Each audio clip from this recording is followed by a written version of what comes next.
What's up, you guys? Sean Ross Sapp here. Technically, April 14th. We're taping this on Thursday. I'm joined by some guy who, as we've said, has seen some shit in his day. Next week, he's going to see some shit. He's heading back to Orlando. Aren't you? You didn't get shit canned or anything since we talked, have you? Not yet. It's on the way, though, I'm sure. Knock on wood. No, hopefully not. Everything's still going good. Still going forward. But I fly out next Wednesday for another full week of tapings at the Impact Zone in Orlando. Seems like I was just there. Yeah, that should be fun. Is there anybody that you're just like, man, I don't want to see that motherfucker there? No, I like everybody there pretty much. Nobody I dislike that I don't want to see. What a lie. What a lie. Who am I supposed to dislike? Give me a hint. I'm trying to get a headline here. I'm trying to get a headline, Shane. Anything for a click. Anything for a click. We're going to talk about that today. I figure that's a good subject, is wrestling journalism. You didn't tell me what the hell we were talking about, so I'm just jumping on here. Don't know what the hell's going on. I didn't prepare, so why should you? Sounds good then. We'll talk about that later because, as we've said, you've seen some shit in your day, but we'll just shoot the shit. We'll shoot the shit for a little bit. Anything you're looking forward to out of these tapings? Well, actually, live show, right? Live shows. I always enjoy the live shows. I'm actually looking forward to tonight since we're recording this on Thursday, so I haven't seen the show that came on this week. So this will be my actual in-ring debut for Impact Wrestling, which will happen this week. So that's pretty neat. Pretty neat the way it happened and all that. So I'm looking forward to seeing that. But as far as the next week, I'm just looking forward to seeing what we got going for with some of the new talents that we're bringing in and some of the ones we've already brought in, how we're trying to, get these people groomed, get the storylines moving forward, and just seeing what all the changes are. Impact Wrestling is unpredictable. Like I always say, even to us, because we don't know what the hell's going on. So. So let's talk a little bit about this, since this will have aired after the match airs. How did you feel getting back in the ring? You obviously got back in shape for it. I should have known that's the only reason you'd be drinking protein shakes before our damn shows. It's the only reason. Not at all. You don't care for your own health. I didn't know until a couple of days before those tapings that that's what we were going to do. So just getting back in shape was something me and the missus did. We were doing it together. She was actually training for a show.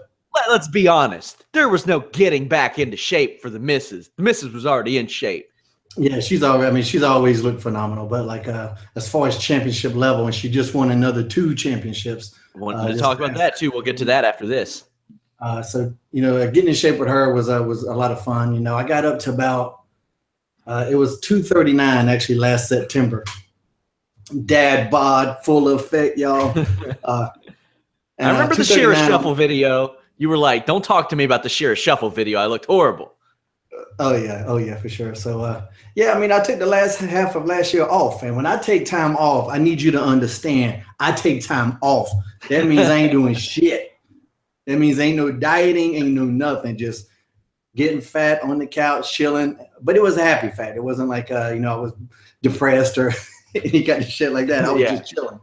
And I'm 42 now, so back in the day I could just chill and nothing would happen. Everything would still stay in place.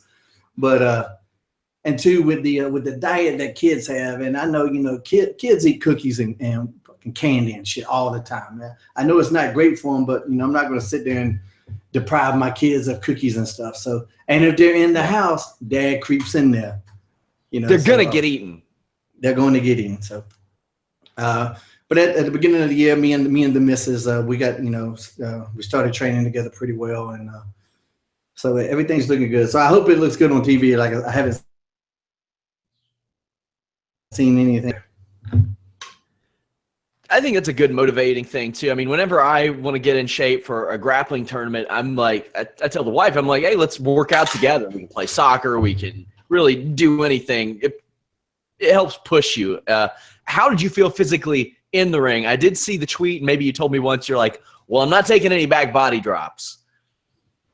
Oh, I stopped taking them motherfuckers a while back. I'm done with them. To me, the juice is unnecessary. worth the squeeze on one of those. Not at all. So yeah, it doesn't get a pop and it hurts like hell. That's the exact opposite of what I want to do out there. But I felt okay. I actually went the day of and got in the ring with one of the fellas, and it's like I need to take a couple bumps, and I can't just fall down no more. I need to be knocked down. So I can't just stand there and fall on my own accord anymore. So I got in there and wanted to knock some of the dust off real quick.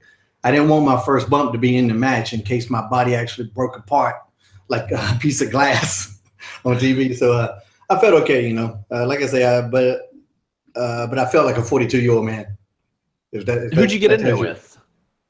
I think it was Trevor. Me and Trevor got in there. Nice. So, I mean, how'd you feel physically after the match? Not bad at all, so. But I didn't go out there and go full heel. I didn't go out there and have an Iron Man match. So it was Yeah. I played a chicken shit heel in and out, got in and did some stuff at the end, but it wasn't like it was it wasn't an Iron Man match. But it was a good first foray back into the ring in a while. I'm excited to see it. Do you think that, because you said you didn't find out until a few days before, do you think Impact saw, hey, he's making a real effort to get back in shape, maybe we can approach him about this? No, they wanted me to do stuff since I got there, but okay. I just wanted to try different stuff and wanted to do different things, and I didn't want to get in the ring until I was ready either. So they wanted me to get in the ring since the day I came with the company. But it was just me wanting to pace it. I didn't think it was needed at certain times, and I didn't want to waste it until we had something good. And so, I thought that what we did was pretty good. What other kind of stuff have they pitched at you, or was it just a general, hey, get in the ring type of thing? Oh, it's just, you ready? You want to get in the ring? They wanted me to get one of the Ultimate X matches. No! Just all kinds of stuff to use the name value. There's still some value to the Hurricane Helms name. So, and understandably so. That's why it's the Helms dynasty. So, get out of that what you can. Squeeze every bit of juice out of it, kid.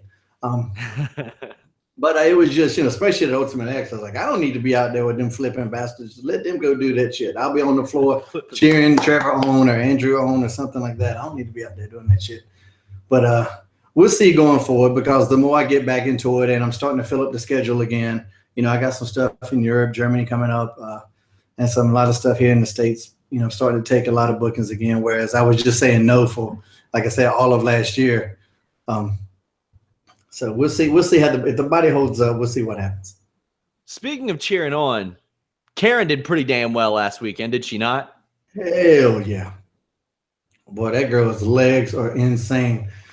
She literally was this close to winning four golds. Oh, wow. The girl that won the overall, like her shoulders and stuff were a little bit more popped, but her legs weren't even close to Karen's. And like in those things in judges, it just kind of depends on what the judges were going for, and even a couple of them told me, said a couple of different judges the other way, and she could have went home with everything here. And that's the first time in 7 years she's been on the stage. So it was really impressive to see the amount of work and dedication that she put into it.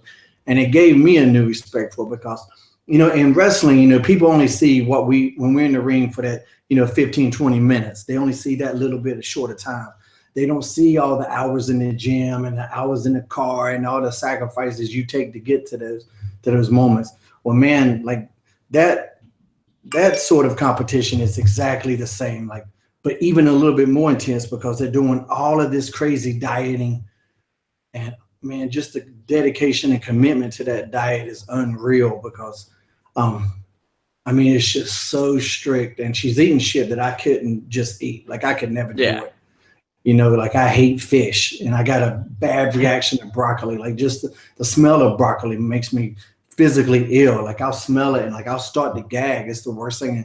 Like I lived my whole life with not letting that shit in my house, but now she has to cook it all the time, because she's doing another competition in a couple of weeks, so she's right back at it. So fish and broccoli. I just going to move outside or some shit.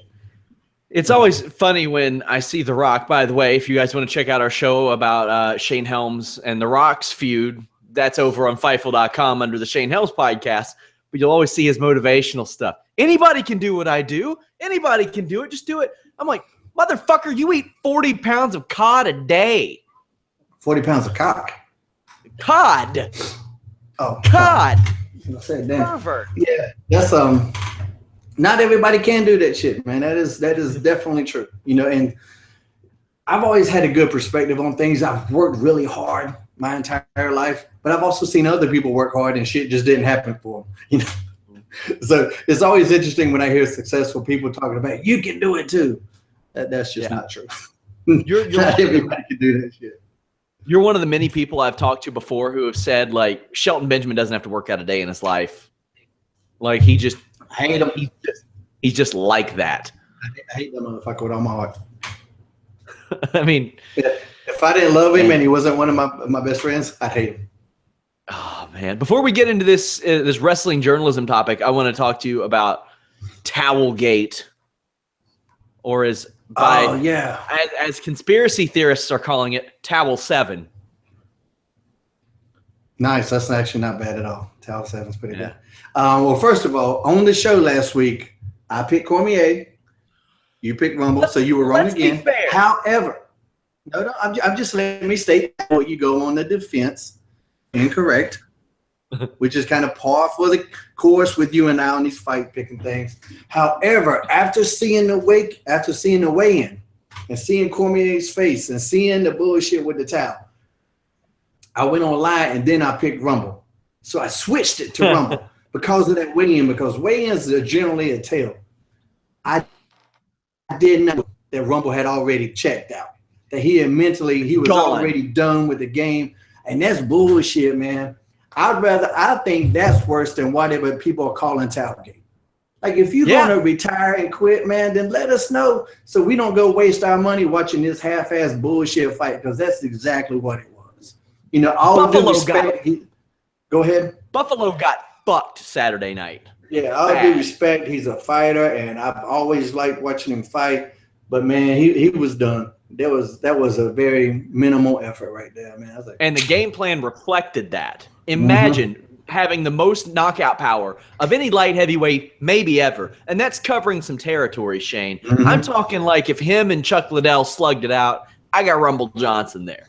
Now, and he threw very few punches in the fight, and he initiated it wasn't just you remember how we were talking last week, and I said maybe Rumble catches Cormier with a short uppercut, and you're like, well, Cormier a lot of times initiates his takedowns from the clinch. Rumble Johnson just was like, here, take this clinch. This was Kat Zingano versus Ronda Rousey level game planning. It was moronic. It was stupid. And then when he wasn't clinching, he was throwing head kicks, which is another thing you don't want to do against a wrestler, if at all possible. The kicks didn't bother me as bad. The kicks didn't bother me as bad in the beginning because they kept him at a distance. I would say he actually did more of Ronda's game plan against Holly Holm. Like, let me go against my strengths and go for my opponent's strengths at all costs. Like, why are you going to wrestle an Olympian? It's not just that Cormier has good wrestling. It's not that, like, just that's his advantage. He's an Olympian. You know, out-wrestled heavyweight. Out-wrestled Josh Barnett. Turned him inside out with a high crotch. Yeah, let's not, you know. And then, like, I mean, the thing about Rumble is he's a one-dimensional fighter, but that one dimension is fucking terrifying, you know. But that's what he is. But let's just not do that at all. It's like he wanted to lose, man. It's like, let me go ahead and get this shit over with. And who knows what he's going through in his life? I know his post-fight press conference. Yeah, he still sounded upbeat and positive, but the fight didn't reflect that. So I mean, who really knows? And then the bullshit in the semi-main event. They're just doing dusty finishes these days, man. They're trying to draw some heat. They're doing some angles. I wrote an article that said that UFC 210 was the most pro wrestling thing I've covered in the last 2 weeks. Between the implant gate, I mean, did you have any idea who the fuck Pearl Gonzalez was before we found out that she had implants? You had no idea, right? No, not at all. And then after she gets beat, you got Dana White with Cynthia Cavillo on the stage. Haha, this girl, she's ready. Here she is, your new star. Let's go. That was The Rock holding up Roman Reigns' hand in front of a booing crowd in Philadelphia. That was some shit, too. The girl with the implants lost? Because I didn't even get to see. She lost, but she won. Because everybody knows who she is now. I got you.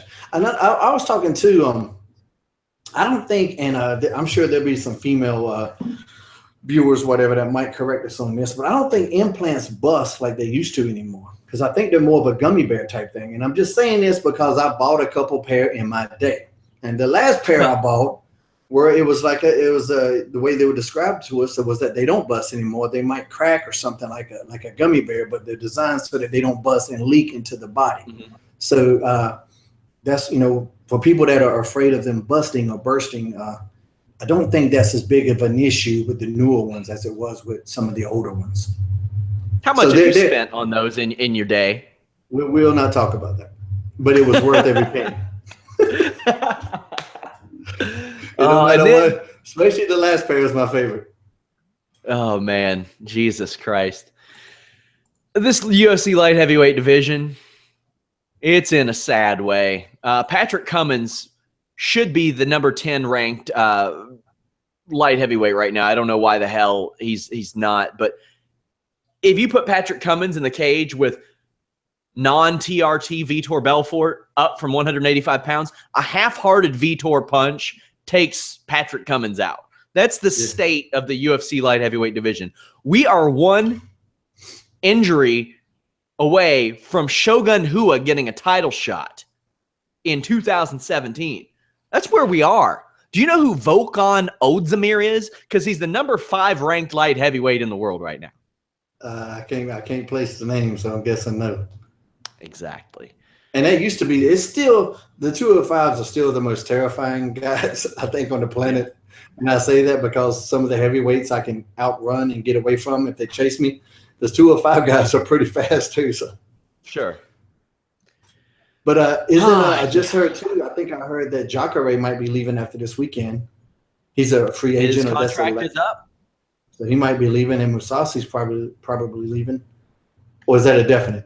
Or is that still up in the air? It's not. His contract's up. It's not a definite yet. If I were Musashi and Weidman, I'm jumping up to 205 immediately once I see Volkan Ozdemir is ranked number 5, because a win or two gets you in a title shot right there.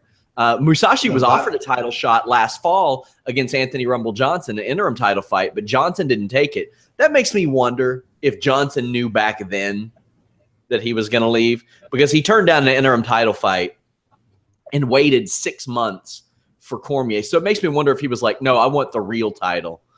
Why was 6 months? Why was there an interim title fight?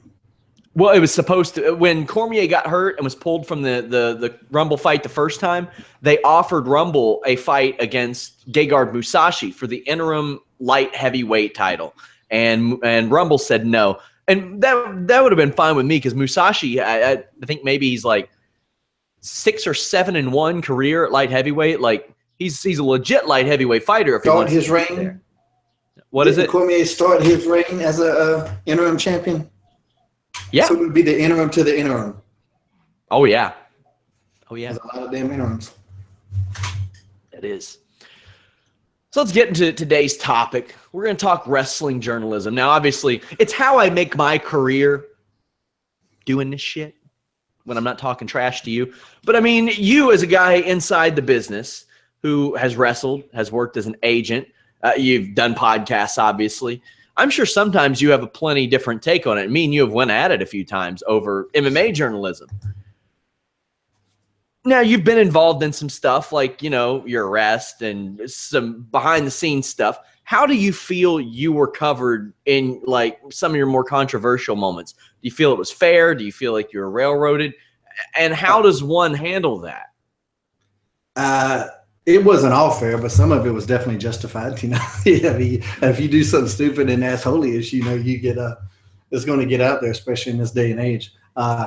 But there was a couple ones where the headlines knew what they were doing. Like when I beat up that guy, it was at a club called Rehab. Oh. And they put Hurricane gets arrested after fighting at Rehab, like I was in a drug center or something. They knew what they were doing with that. And then a couple of things, like if there's any mistakes in the article, the retraction is minimal. The retraction is nowhere near as exploitative or, gets the hype and push as the main story. So, if they do things that, and if they make a mistake with it that could hurt somebody, I think they should be just as strong going forward as when they're correcting that mistake. because at the end of the day, if you're making money off a business, you should respect it and want it to continue and not try to hurt it. And if you're hurting the people inside, then you're hurting the business as well. So, but some of it was totally justified. Like the whole thing with me and Jericho, that thing was like the equivalent of a jaywalking ticket. That's what we got. Yeah. But like websites tried to make it out like it was a fucking attempted manslaughter charge, And then, we both laughed about that shit, ever since. But at the same time, when it happened, we're like, really? Come on. Y'all can't tell that this is just two idiots acting out. It just happened recently with Ric Flair. I guess he had he called a bartender a fat ass or something. Totally lose some weight. Yeah, whatever. It's just so stupid. I was like, really? Like, that's a story? And it just, anything for a click, and if that's how you make your money, I get it. But it's not something I could do, man. I couldn't go out there and just try to, talk shit about a legend in the business, and a business especially that I love, just to get a click. So I'm glad I don't have that job. One of the things that I like is that today, more than ever, especially in the journalistic climate we're in, where I'll get to that, but good journalism practices are more prevalent than ever in wrestling because it's being pressured that way. You get people there's a good website called Sheet Sandwich, Talking Sheet Podcast, where they basically hold these journalists accountable and say, you need to cite your fucking sources, you need to follow up, you need to ask people. That I appreciate, because I went to school for this shit, and there's not a lot of people who did, and that's okay. You don't have to. Right.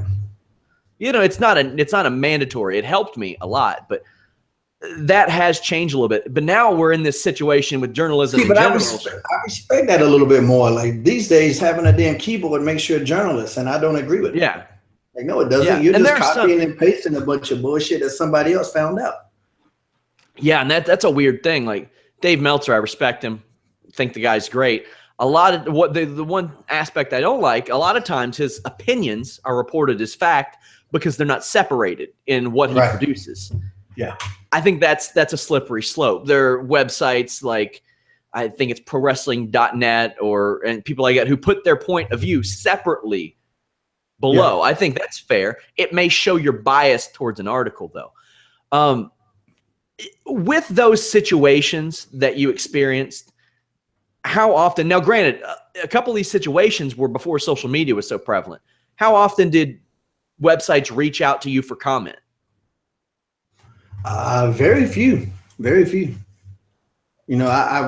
sure some I think that's a problem.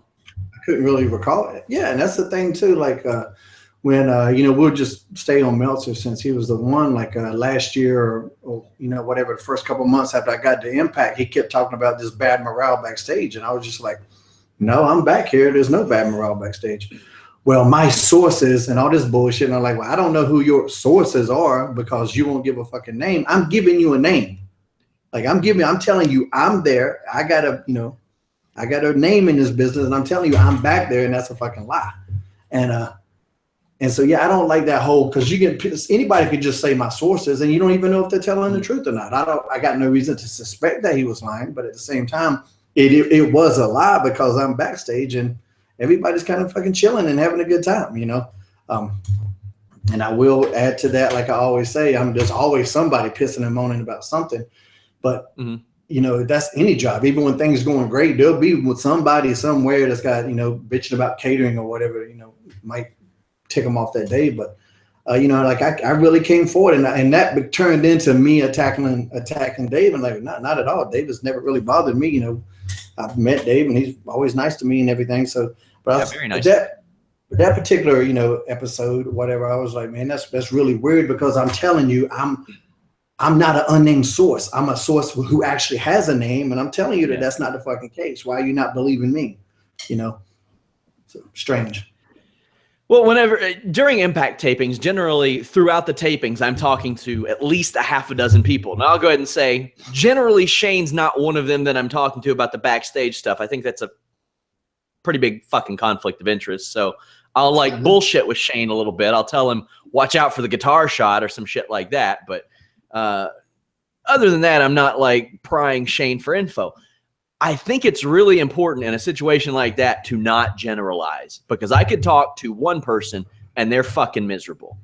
No matter what, no matter how well they're booked, no matter anything. Then I could talk to another person who's maybe booked like shit and they're having the time of their life. I think that generalizing people and generalizing that situation is bad. For all I know right now, there could be 2 writers on my staff that fucking hate me. And if you talk to those 2 writers, yeah, of course.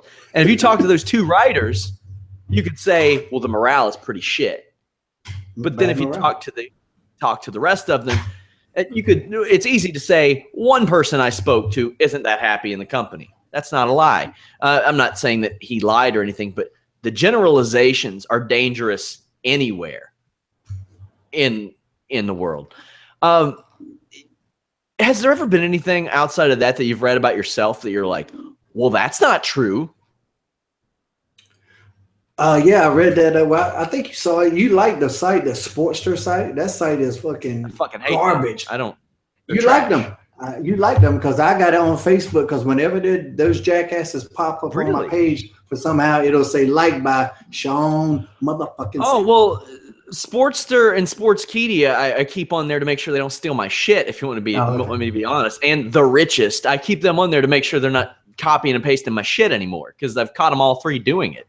But there's a bunch of my friends on there that like that shit. I want to like just write all of them and go, what the fuck are you liking this garbage for? I don't even know why I keep showing up online. Yeah, the clickbait list. But yeah, they were the ones that said I was a asshole in real life because I charged for autographs at an autograph signing. Yeah. And conventions, which is what we're there for.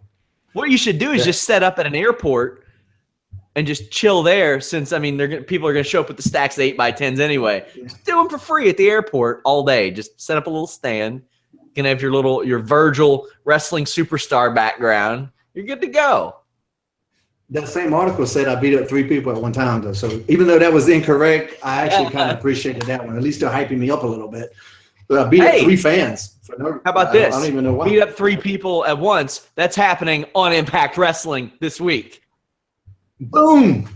There you go. So I don't think I've read too many bad. I remember when the thing with Jericho happened, and I had a pain pill in my little bag. And it was at the very bottom. It was my little, because I didn't wear a fanny pack, but it was like, I don't even know what that, a satchel fucking thing, whatever. a man purse. And it was from when I had my neck broke, but it was at the bottom. It was all dirty and covered in dirt, like with, pennies and M&Ms and shit down there. And so it was, so the cop just wrote it down that was there. So it wasn't like the big deal. I think they threw it in the fucking garbage.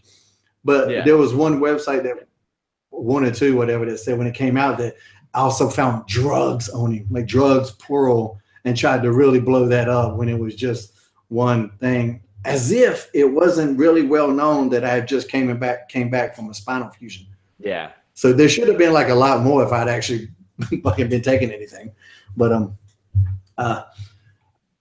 they didn't really come at me too hard. It was just annoying. And at the time, like I said, what happened was pretty accurate. So we got in trouble, and I don't really give a shit about that. I actually put my mugshot up as my Twitter profile just to let them know they can't fuck with me about that shit. Like, I wouldn't, I'm a grown man. Sometimes men do dumb shit. So I was never one of those guys that it was my demons that made me do anything or the fucking devil made me do it. Like, no, shit, that was me. I did a lot of good shit, and every now and then I'll do something dumb just to balance the scales. Now, I've talked about maybe covering unfairly in one regard, but as journalism pushes forward, it's heading towards exclusively digital, it seems. You do have people who aren't necessarily as qualified as they would have had to have been 10 years ago, which, I don't know how qualified you ever had to be to cover pro wrestling in general. Do you think there needs to be more of a legitimate aspect, like covering the promotions, whether it's Impact, WWE, and their business? Because I know that you've been on both sides of it. You've seen like a lot of people covering saying Impact's going out of fucking business type of shit. Mm-hmm. Do you think there has to be some accountability there? But at the same time, there are some people who won't touch shit like that because they're afraid Impact or WWE might not hire them in the future, because that's what a lot of people are worried about. They want that WWE job. They want that Impact job. You know what there should be? There should be a scorecard on the headlines, whether they're right or wrong. like somebody's winning record. And so that every time a story is wrong, it goes in somewhere. So you can see like a Rotten Tomatoes thing. It's like, oh, well, this journalist is 47% incorrect, or whatever. So you can find out. I'm going to be honest. It ain't fucking hard to put the word report at the beginning of an article that's speculative. That's all you got to do. Report. That way, it reduces some sense of responsibility for your own outlet. If you're reporting something, if you're writing about something someone else is reporting, the responsibility has to be on the outlet to a degree, but it has to be on the person reporting it as well, because you're supposed to get the information, you're supposed to verify it with a couple of independent sources, and then run with it. In wrestling, that doesn't always happen. I didn't run with the Ricky Morton story because I had a guy telling me, Ricky Morton's telling people around town he's going to Hall of Fame, and I'm like, shit, hope Ricky's not hitting the bottle. That's what I was thinking. I didn't even follow up on it, so I never ran with it. You never know. You never know. See? But yeah, I agree. I think you got to have some sort of responsibility, right? Yeah, I think so. And too, it'd be nice if the narrative was a little bit more objective. That was something I definitely noticed at TNA. Well, I knew it before I even came to Impact, I should say. It was just how, what I've talked with you about before, the Nickelback syndrome, where people just think it's cool to bash TNA even when it's not true. And I see that from some of the websites too. Like either last week or the week before, like overall attendance was down. Overall viewership was down, but we went up in the ratings. Mm-hmm. So how do you want to present that headline? Do you want to say Impact loses audience, or do you want to say Impact goes up in the ratings? You could be honest and say both, but it's interesting to look at which sites are going to go one way and one are going to go the other. The honest headline was, we say viewership down, but ratings up. That's the honest, or rankings, whatever, whatever the fuck it is. That's telling the whole story. But I would sit there and look at which websites were highlighting on viewership being down and which ones were highlighting on actually going up in the ratings or rankings. And that's a tough slope too. That's a tough slope too, because damn, like the viewership and the ratings, it's not what it used to be. I'm not talking about the numbers. It's a different climate. It's a different world. Without a doubt. And that's another thing. I'm just throwing this in here completely off topic, but wrestling is the only show that I know of that fans give a fuck about the ratings. I never hear them talk about anything else. I just got into One Punch Man, and I was kind of like just reading about it, and like nowhere do I see people talk about ratings or whatever the fuck, or downloads or any of that shit. Just people talking about it. And like there's shows that I like that are on Sundance TV, which isn't a major channel. And I don't know what the fucking ratings are, but the shows are fucking awesome. And I just never hear other people talking about it. It's only wrestling fans that have this weird fucking obsession, and they just won't let it go. But the websites kind of perpetuate that because they keep pushing that forward too. They're trying to tell a story there that it might be there and it might not be there, but who knows? Got to get what I like to do. Yeah, what I like to do, which I think is a lot more indicative of what segments attract individual eyeballs. We put up YouTube rankings every Tuesday, Wednesday, and if Impact gets them up in a timely manner, we do them for them too. And we rank what the YouTube numbers are after about 18 to 20 hours.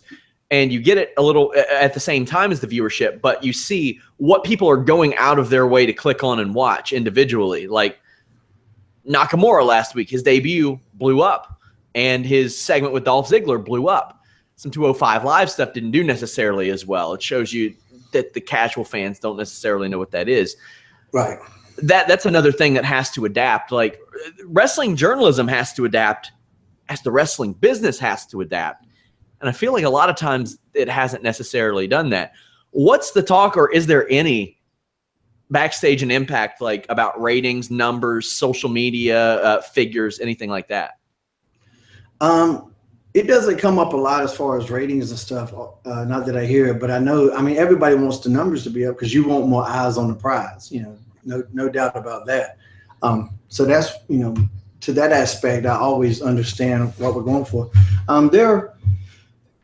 The only thing we talk about too is just getting more content out there and better content. And utilizing and getting better usage out of some of the content that we did. Like there was one thing, and I don't know if we spoke on this before, but like some of the one night onlys that we do and some of the explosion matches, I could see some of the guys backstage sometimes they're putting a little less effort into that because the feeling is that the company doesn't put as much effort into it. And that's something I've been hammering home. I'm like, you got to go out there and for me, whether I was on Velocity or Heat, I treated those matches just as important as if I was on Raw, SmackDown, or a pay-per-view.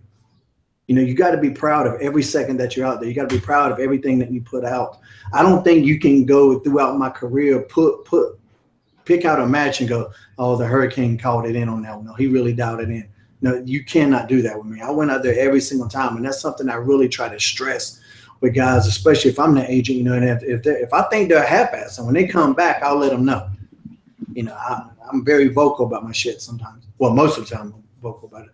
So that's something like I hear about as far as improving our content and stuff like that, and our digital content. You see some of the stuff we've done. Like I think it was last week when. We went off the air before the announce of the last guy in the big feud there, and you had to go to digital content to find out who it was. Like stuff like that, I find to be interesting. I'm not sure how well all of that works, but I think it'd be interesting. It reminded me of when I was a kid, and something would happen, and David Crockett would be going bananas and shit because we're running out of time, and then the shit would cut off, and I'd be standing there going, damn it. So I really like that. That was I thought that was pretty exciting.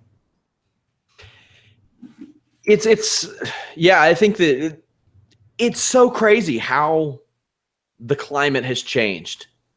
Like I wonder what segments would have made it, what segments wouldn't have made it if social media was an option 20 years ago, like Attitude Era type of stuff. Uh-huh. Like who knows what would be where. I think it's helped a lot of people get over like Eli Drake. I first came to enjoy him by seeing like the web exclusives Impact would do.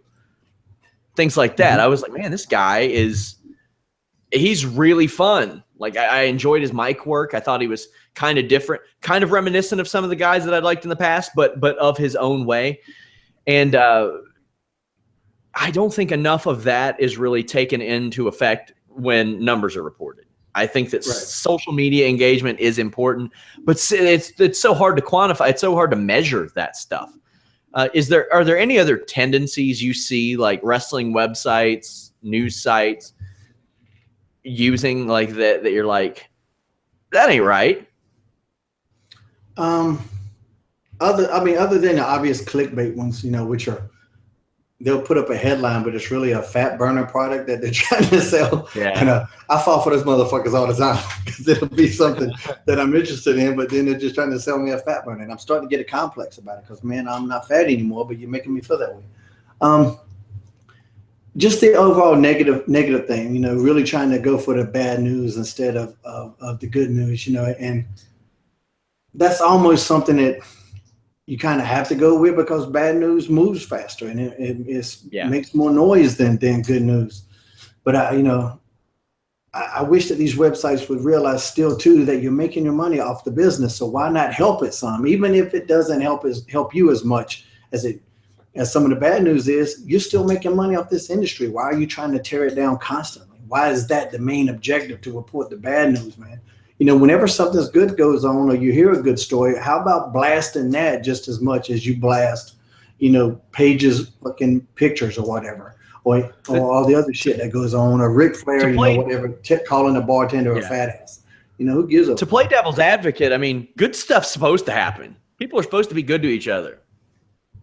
The bad shit is highlighted. It's like, because it's like, why the fuck you doing that? Why are you calling a bartender a fat ass? Now, granted, Ric Flair's Ric Flair, but should he be a dick?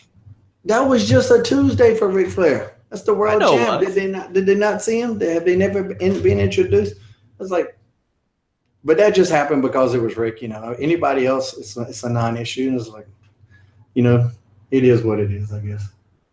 I had somebody get upset. Let's talk about another one that me and you went back and forth on was Ariel Helwani, your boy.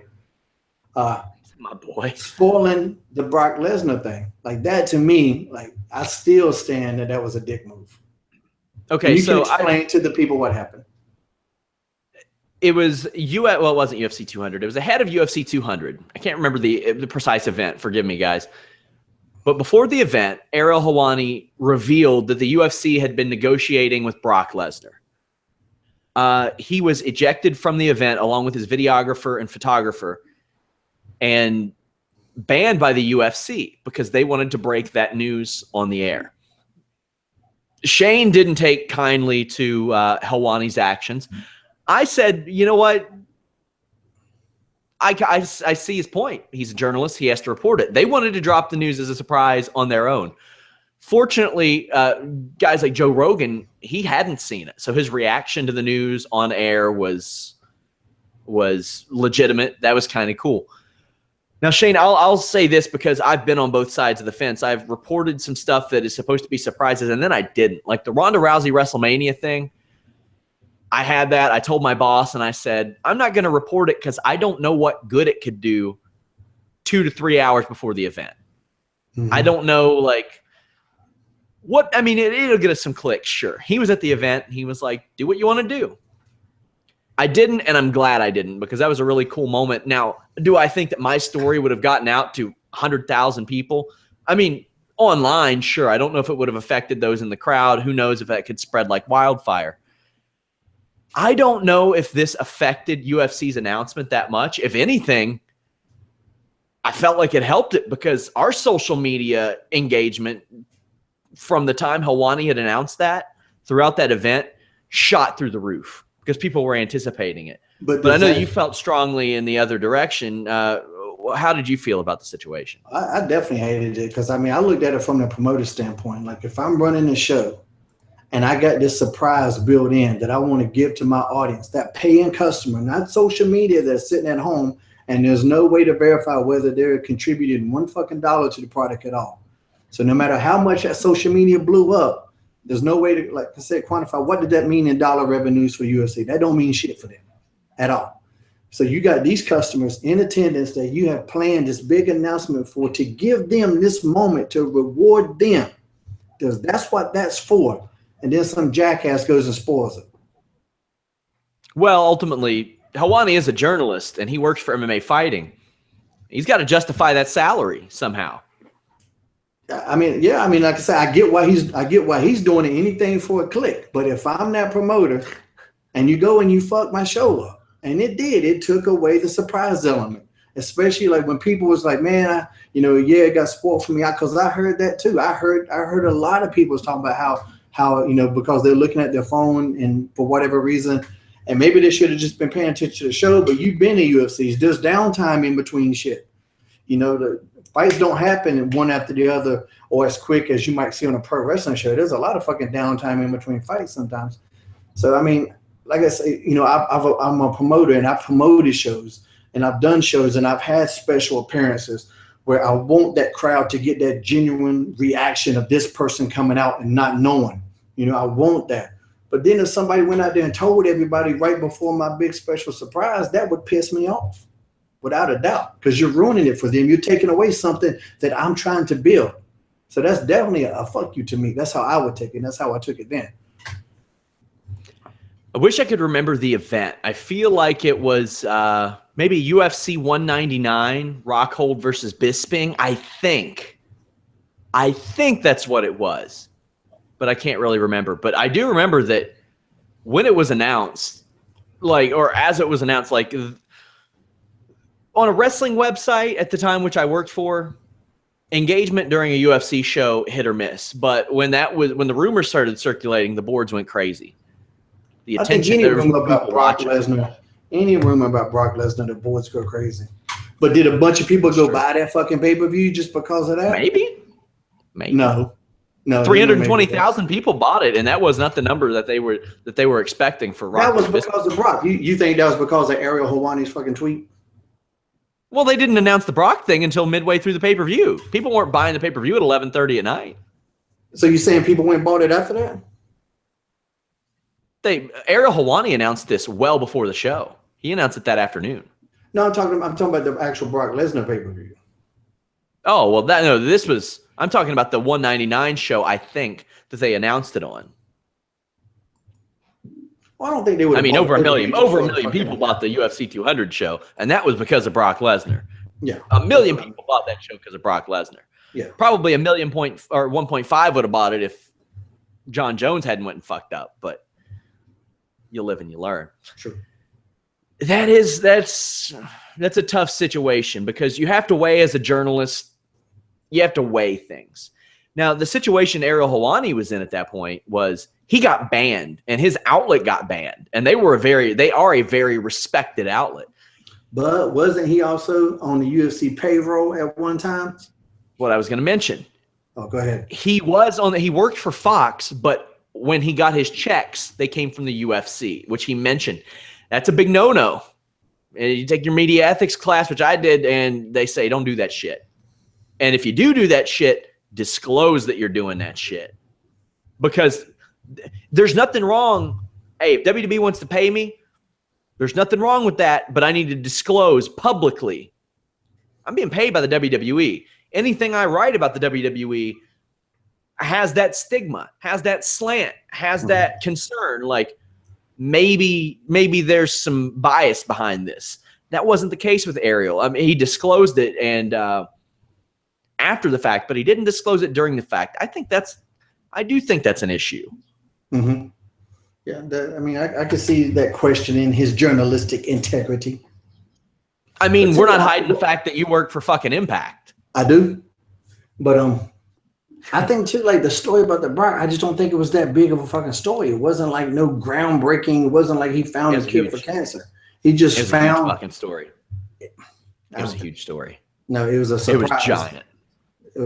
It was a story like once he came out, like talking about how it could have developed and all that shit. But just to spoil it, to take away the shock value of the announcement, that's that. I don't know. But then again, even if it was like, okay, I'm gonna take away from this company and this support. I'm gonna hurt their product and hurt their support and hurt what they're trying to do, just so that everybody can come click on my shit. So that's the battle. Do you care about yourself more than you care about that product?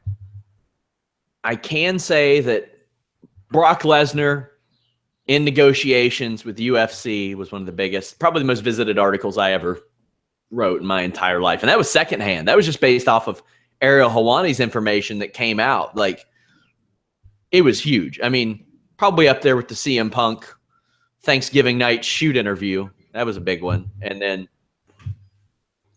CM Punk going to the UFC. Isn't that weird how many people claim they hate the crossover, but anytime Brock Lesnar takes a dump in like a porta potty near a UFC event. Big news, brother. Big news. Big news. Big news. Without a doubt. Now, are there any things you see on wrestling sites that maybe aren't done elsewhere that you're like, yeah, not bad?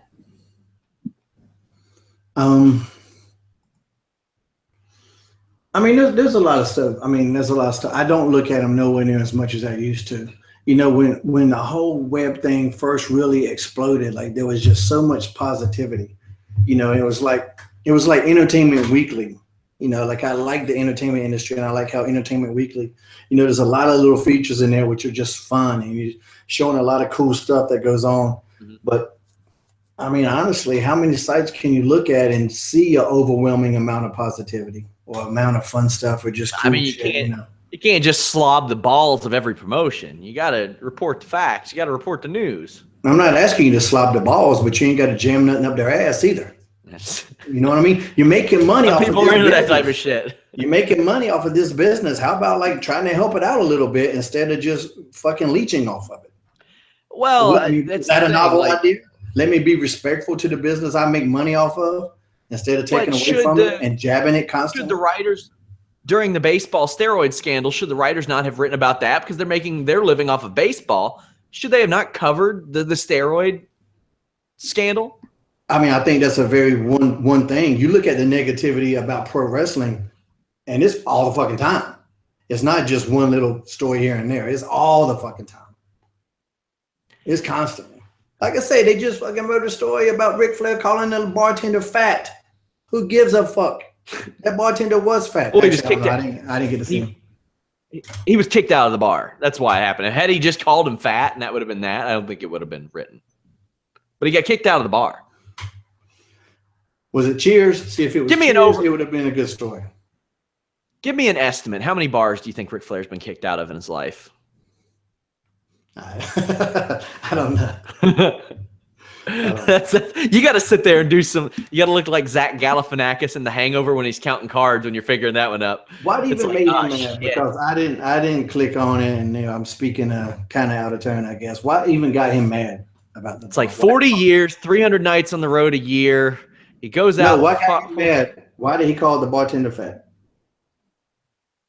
I don't know. I didn't. There's no backstory. There's no backstory from the bartender. He just walked in and said, "Hey, fat ass." I don't know. Where's I didn't cover that story. Where's the journalism? Alex did that story. Maybe who? Alex. He's the one on our site who covered that story, I believe. Did the bartender deserve it? Maybe the bartender deserved it. I'll find out. One thing that I think that pro wrestling, whether it's the business and journalism, has down better than a lot of sports is almost the promotional tour aspect of it. Because, like, for example, Slammiversary is coming up in July.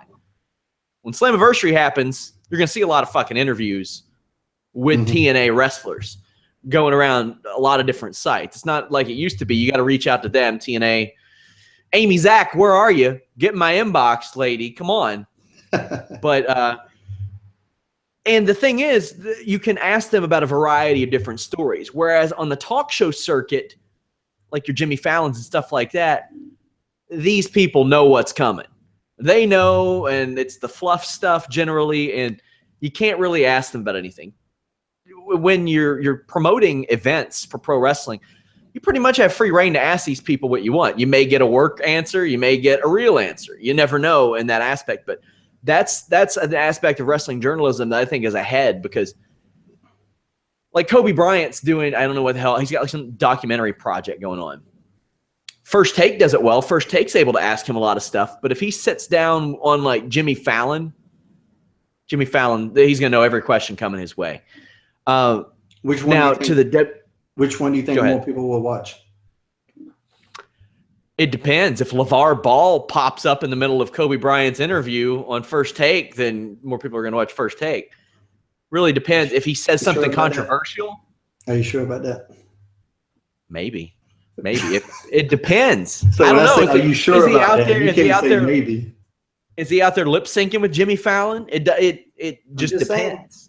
Look at how positive Jimmy Fallon's show is, and a lot of fucking people watch it. Yeah, but that's not always ethical. Oh, but let me go fuck up the surprise for all these other people. That's ethical. He massaged Donald Trump's nuts for like 15 minutes. I would literally type anything just to get a click, but let me talk about ethics. Get the fuck out. Let's caress journalistic ethics, like not moral ethics, like Colby Carino going and stealing some shit and people expecting us not to read it. The motherfucker got arrested. Sorry, Colby. And then we had some people saying, I saw somebody say to Ryan Satin, well, why did you include the mugshot? Because in the climate we're in, where everybody has been taught to assume that everything they read now is fake, even the most credible of sites, you have to show visual evidence sometimes. So that's why stuff like that gets up there. There's going to be a mugshot now. If you get arrested, there's going to be sometimes, like New York doesn't publish theirs. New York City doesn't publish theirs. You should have got arrested in New York. My town has a website, and they put them all up every day. Every time Jail Tracker. Huh? Jail Tracker. I'm on that shit. I watch that shit all the time. That's how I see where my high school friends are these days. I don't hardly ever look at it, but I've seen it on occasion. They also got something. It's a little newspaper that you can buy at the convenience stores. It's a paper newspaper gimmick, and it's called the Slammer. And they got all the mugshots from like 3 towns. I made front page in that bitch. If you're going to make the news, you might as well make front page. Guys, this is a topic that I think we're going to delve into again because I feel like the questions that are going to come in from this are probably worth another show in the future because there are a lot of aspects that we didn't touch on, and we will. Just send in your questions, what you all want me to ask Shane in regards to this. But I thought just a free-flowing conversation would kind of be good for its own show. Now, next week, you never know what our schedules are going to be like because, Shane's got to do some shit. I do got to do some shit. He's got to do some shit. We might have to do it Wednesday night again, like we did last time. Okay. We do that? Yeah. We'll figure something out. Also, too, I want to say this, too, the journalistic stuff, man, is real important in what we do now. Make no mistake about it. I don't want that shit to go away because like I said, when the internet first got hot with wrestling, I was on that shit all the time. I was on all the sites, clicking on all the stuff and reading about it. So it's very important. I just wish it have a little bit more of a positive slant, that's all. But then again, some of the guys give you a lot of fucking ammunition with negative shit. So that's very true. You're out there getting arrested for stealing crab legs or whatever the fuck it was. Somebody stole crab legs over the last couple of years. Listen. There's a football player that stole some fucking crab legs because I used to see a bunch of internet memes about it. Am I wrong? Am I making that up? I don't remember that, but I'm going to look it up now. Not this moment, but I will look it up. Hey, a good example is your boy, Alberto El Patron. He's talked to us a couple times for exclusive interviews. Man, the damn guy's going out and doing drunk rants on Triple H, calling him a pussy, getting stabbed, all kinds of stuff. Was it a rant? He was drunk. See, that's a word that you website guys like to use. Anytime a wrestler says anything, it's always a fucking rant. Every time. It could be if I make 3 tweets in a row, Hurricane is ranting about whatever. Is it really a rant? Well, you are.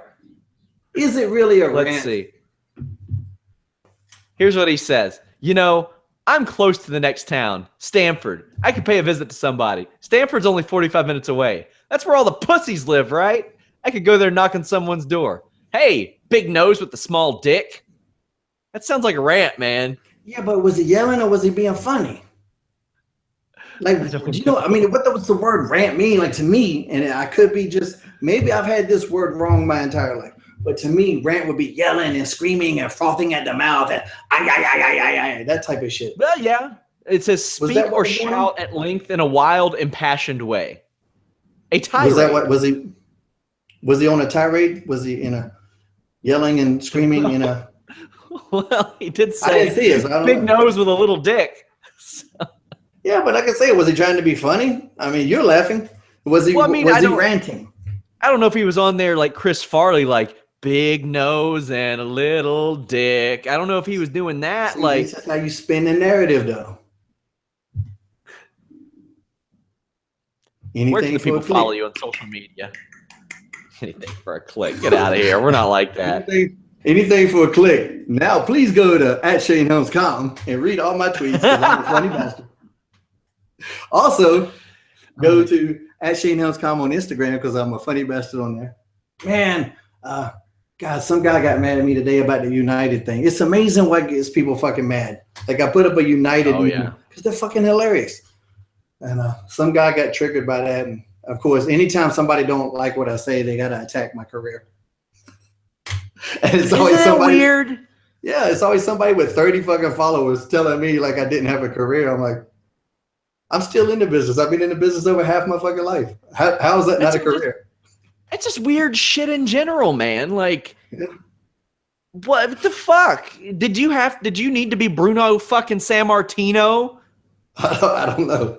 But if it's anything too, though, if I say, man, I fucking, I really didn't like last night's episode of The Walking Dead. Fuck you, Hurricane. You a jobber. Okay. Oh, man. Sorry. You never made a main event here, here, and here. Yeah, but other than that, okay. I get that too. Sometimes people will be like, you fucking want to be journalist. I'm like, I don't care. I'll be whatever I want to be as long as my check's clear.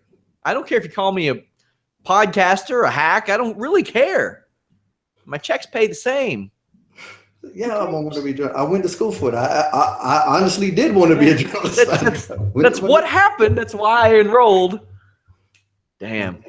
Guys, register at Fightful.com. You get early access to shows like this, shows with Matt Riddle. Hey, if y'all didn't check out that Matt Riddle podcast, he surprised me with a shirt with my face on it last week. So this week, I surprised him and had Stokely Hathaway run in on a damn podcast. Talk some shit to him. That's how I do it, Shane. He had a Curious George shirt on. We're out.